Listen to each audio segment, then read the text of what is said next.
right, what's going on, you guys? Nick here with Nick Strength and Power. I've got a couple of interesting stories for you guys today. The first story that I've got for you guys today, the final show of the 2024 bodybuilding season, the Bigman weekend in Spain. The final opportunity to qualify for the 2025 Mr. Olympia early in 2024. So the final results of this show: in 5th place, you had Andrea Presti. In 4th place, you had Mark Hector. In 3rd place, you had Emir Omaragic. In 2nd place, you had Horse MD. And in 1st place, earning his Olympia qualification after losing to Rafael Brandao a couple weeks ago, Akeem Williams. And I think this was an aptly titled show for Akeem to win, because he is a really, really big man. He was like the biggest guy on stage. And in my opinion, I thought this was a very clear victory at prejudging, very clear victory at finals. There's a pretty short amount of time. This was one of those shows where there wasn't a big gap in between prejudging and finals. It was maybe an hour or so between prejudging and then these final awards here.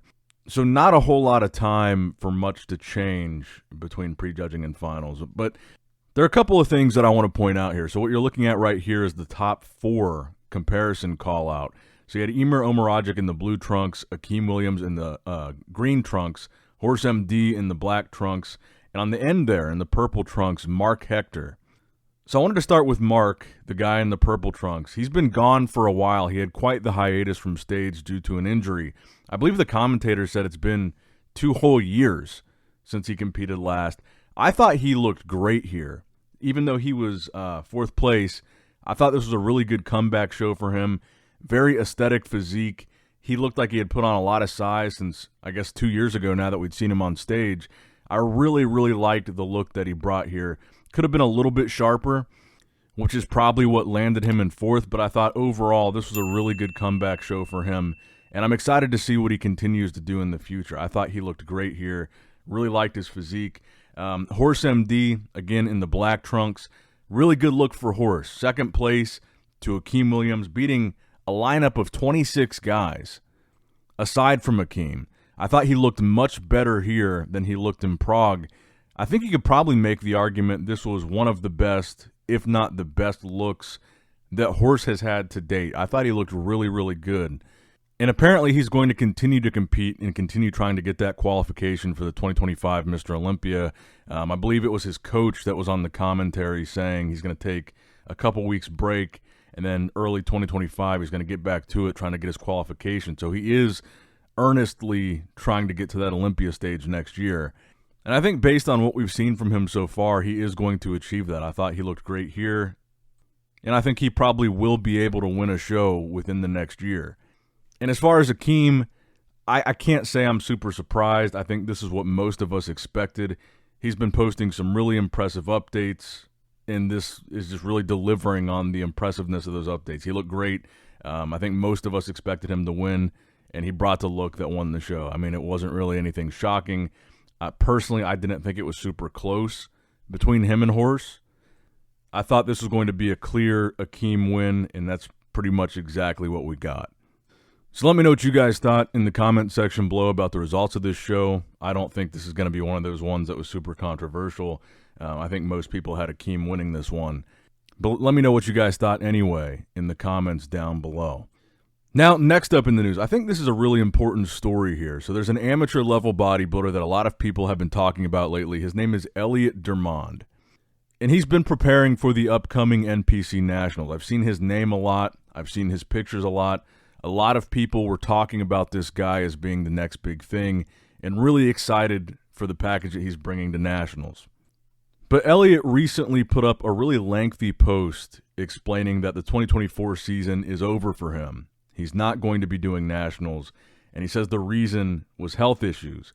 He said that he's had blood pressure issues, he's had a high heart rate, he's got blood clots in his lungs and in his heart, which frankly is pretty serious. But one thing that I thought that I really appreciated about his post was his transparency and his honesty, in particular this segment towards the end where he says, I want the message taken away from my mistakes is that the basics do work.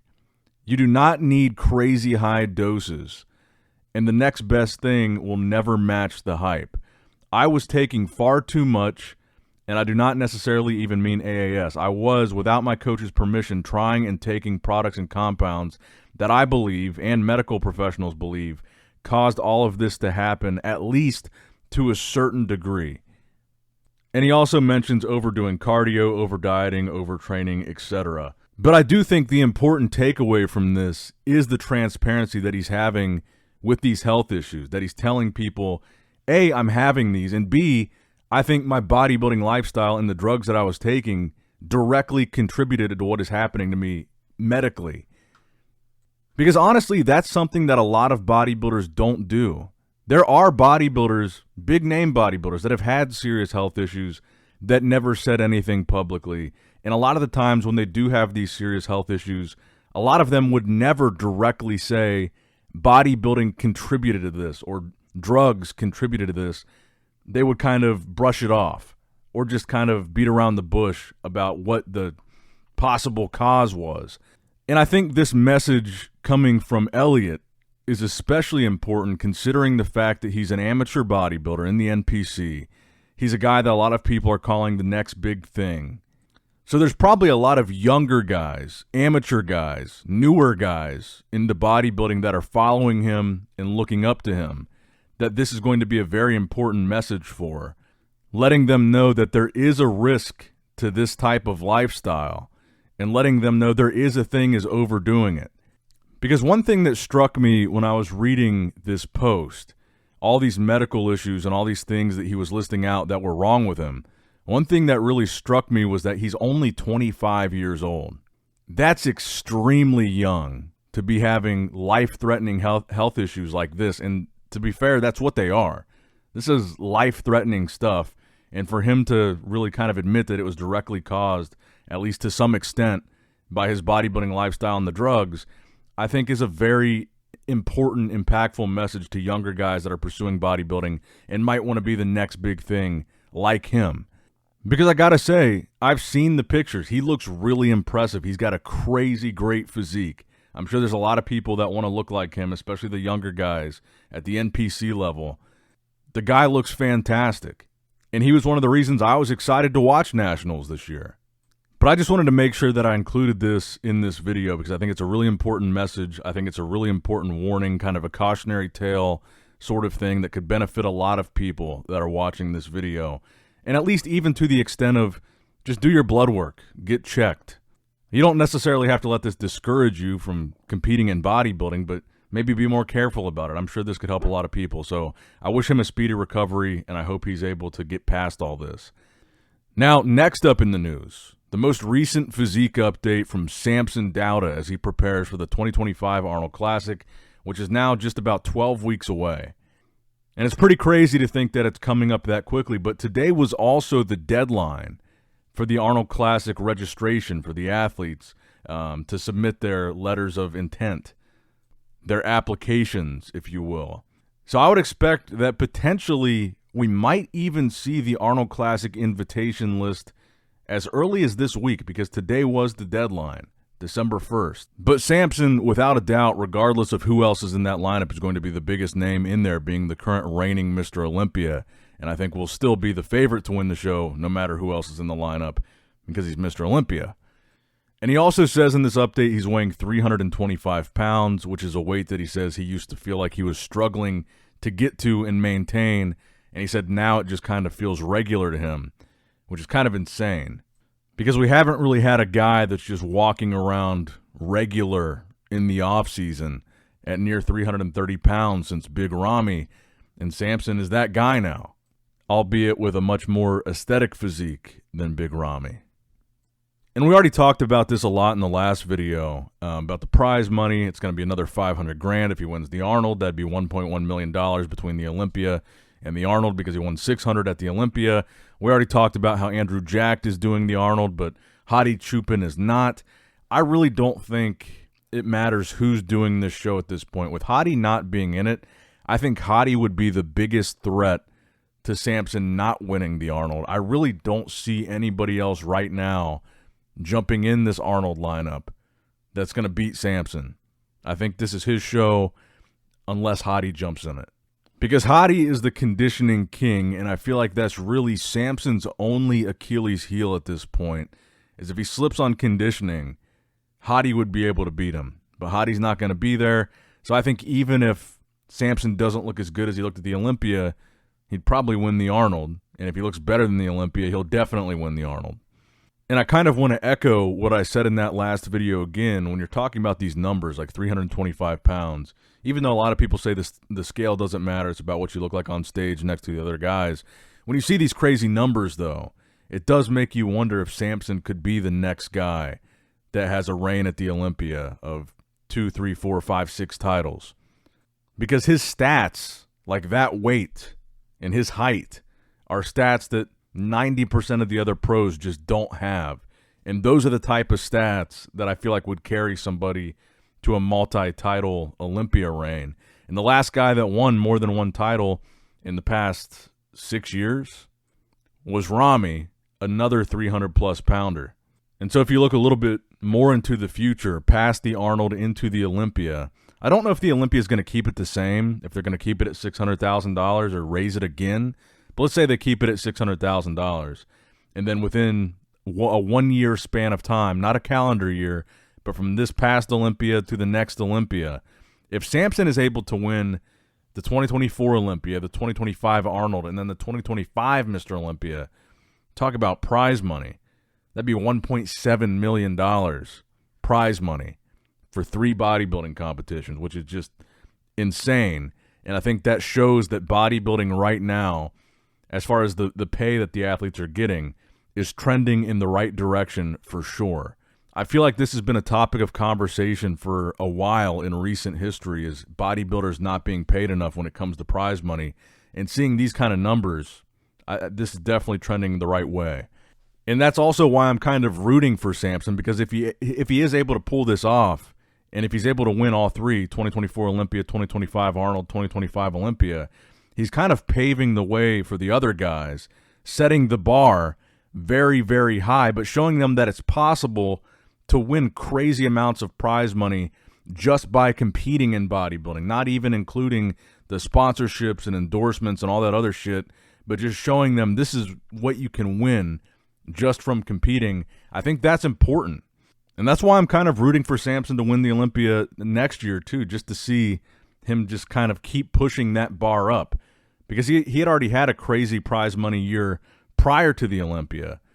Now looks like he's on track to one-up it again this year. So he just keeps pushing that ceiling higher for the other guys.